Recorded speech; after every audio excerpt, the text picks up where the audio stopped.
On the night of July 25, 1965, Bob Dylan took the stage at the Newport Folk Festival in Newport, Rhode Island. By this time, Dylan was one of the leading figures on the music scene. He was the voice of his generation, with songs like "Blowin' in the Wind," which became an anthem for the civil rights movement. His voice was unique.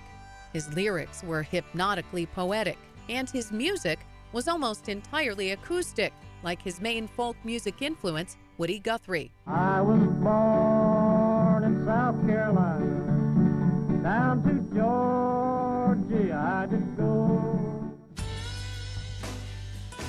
But Dylan was 24 in 1965, and like many 24-year-olds at the time, he had a keen interest in the electric sounds being produced by rock bands like the Beatles.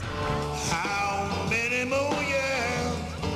And the electric sounds that had been produced by Chicago blues performers like Howlin' Wolf, going back to the late 1940s. That influence first became apparent on his 1965 album, Bringing It All Back Home, which contained an electric, rock-influenced side. But on that July night in 1965, when Dylan counted off his first song on the Newport stage, many in the audience were still expecting an acoustic set. I ain't gonna work on Maggie's farm no more. What they heard, however, was Dylan launching into a stunning electric blues version of his song, Maggie's Farm. His band, which included the Paul Butterfield Blues Band from Chicago, was also all electric. Many in the crowd of 100,000 were outraged. Some fans may have been upset because of the sound quality. Dylan's microphone sounded distorted, and many fans could not hear his lyrics. But there were shouts of "Judas" and "Bring back the old Dylan" from fans in the audience. Dylan only performed 3 songs and left the stage, coming back briefly to perform a few acoustic numbers. But Dylan kept performing electronically after Newport and continued to explore other genres.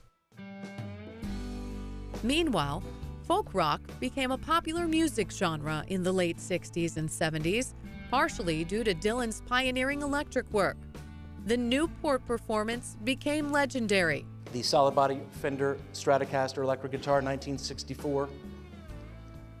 Used by Bob Dylan on 25 July 1965, as well as at the Bringing It All Back Home sessions. The guitar that Dylan performed on at Newport even was auctioned off for almost $1 million. Dylan, meanwhile, continues to perform both electronically and acoustically, and he lives on as one of the most influential artists of the past 100 years.